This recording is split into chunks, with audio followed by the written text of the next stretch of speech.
അസ്സലാമു അലൈക്കും വറഹ്മത്തുള്ളാഹി. സ്നേഹനിറഞ്ഞ അധ്യാപകരെ, പ്രിയപ്പെട്ട കൂട്ടുകാരെ, ഞാൻ ഇവിടെ പറയാൻ ഉദ്ദേശിക്കുന്നത് വിദ്യാർത്ഥികളിലെ അച്ചടക്കരാഹിത്യം എന്ന വിഷയത്തെ ആസ്പദമാക്കി ഏതാനും ചില കാര്യങ്ങളാണ്. പ്രബുദ്ധ കേരളം എന്നാണ് ഈ കൊച്ചു കേരളത്തെ നാം അഭിമാനത്തോടെ വിശേഷിപ്പിക്കാറുള്ളത്. നവോത്ഥാന നായകന്മാർ അടിത്തറയിട്ട ഈ സാമൂഹിക ഭൂമികയിൽ നാം പടുത്തുയർത്തിയത് ഒട്ടും ചെറുതല്ലാത്ത നേട്ടങ്ങളാണ്. ഉത്ബുദ്ധമായ സാമൂഹിക രാഷ്ട്രീയ ബോധമുള്ളവരാണ് പൊതുവെ മലയാളികൾ. വിദ്യാഭ്യാസ രംഗത്ത് വിസ്ഫോടനം സൃഷ്ടിച്ച നാം ആരോഗ്യ രംഗത്തും വളരെയധികം മുന്നേറിക്കൊണ്ടിരിക്കുന്നു.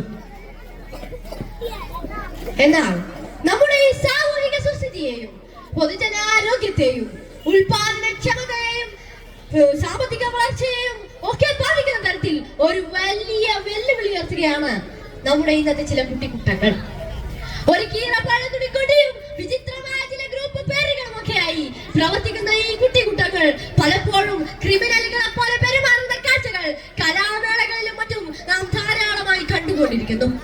കണ്ണിൽ ചോരയില്ലാതെ സഹപാഠിയെ കൊത്തിപ്പറിക്കുന്ന അതിദാരുണ കാഴ്ചകൾ പാഠശാലകൾക്കകത്തും പുറത്തും ഏറിക്കൊണ്ടിരിക്കുന്നു. ഒരു പൊതു പരിപാടിയോ മേളകളോ ആഘോഷങ്ങളോ സമാധാനപരമായി നടത്താൻ പറ്റാത്ത അവസ്ഥയാണിത്.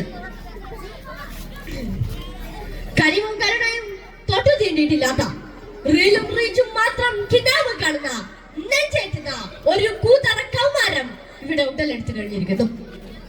മനുഷ്യനോട്, സഹജീവിയോട്, സഹപാഠിയോട് മാന്യമായി പെരുമാറാനോ സംസാരിക്കാനോ അറിയാത്ത അഹങ്കാരവും ധാർഷ്ട്യവും താതോദിത്തരവും മയക്കുമരുന്ന് ഉപയോഗവും കൈമുതലായുള്ള ഒരു വിദ്യാർത്ഥി സമൂഹം ഒരു ഭാഗത്ത്, എന്റെ കുട്ടി ഇങ്ങനെയൊന്നുമല്ല എന്ന് മൂഢമായി കരുതുന്ന മാതാപിതാക്കൾ മറുഭാഗത്ത്, ഇതിന്റെ എല്ലാം ഇടയിൽ വെറും കാഴ്ചക്കാരായി നോക്കി നിൽക്കാൻ മാത്രം വിധിക്കപ്പെട്ട ഹതഭാഗ്യരായ ഗുരുനാഥന്മാർ മറുഭാഗത്ത്.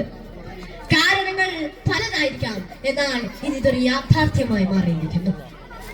ഈ പോക്കിരി കുട്ടങ്ങളെ നിലക്ക് നിർത്തണമെന്ന് ആത്മാർത്ഥമായി വിചാരിച്ച് ഇടപെടുന്നവരെ കാത്തിരിക്കുന്നത് വല്ല ജയിലറകളോ മറ്റു മോശമായ അവസ്ഥകളോ അടുത്താണ്. എന്തിനും ഇതെന്റെ അവകാശമാണെന്നും എന്നെ ചോദ്യം ചെയ്യാൻ നിങ്ങൾ ആരെന്നും ഉള്ള മനോഭാവവും പുച്ഛവും കൊണ്ട് നടക്കുന്ന വിദ്യാർത്ഥി സമൂഹമേ, നാം നാളത്തെ നശിച്ച വാർത്തയിലെ ദുഷിച്ച കഥാപാത്രമാവാതിരിക്കണമെങ്കിൽ നാം തന്നെ നിതാന്ത ജാഗ്രത പുലർത്തേണ്ടതുണ്ട്.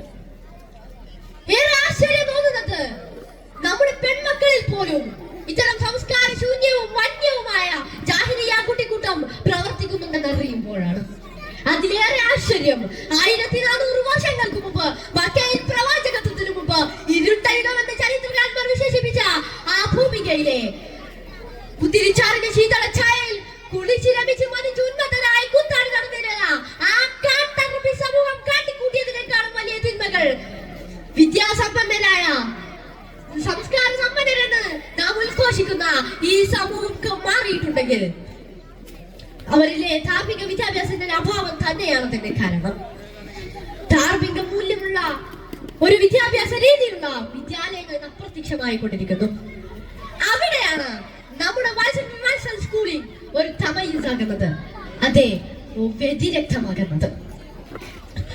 ആധുനിക പഠന മൂല്യങ്ങളും പാഠ്യേതര മികവുകളും അച്ചടക്ക ബോധവും നമ്മിലേക്ക് നാം അറിയാതെ തന്നെ പകർന്നു നൽകുന്നതിൽ നമ്മുടെ മാതാപിതാക്കളെ പോലെ തന്നെ ഇവിടുത്തെ ടീച്ചേഴ്സും ബദ്ധശ്രദ്ധാലുക്കളാണ്.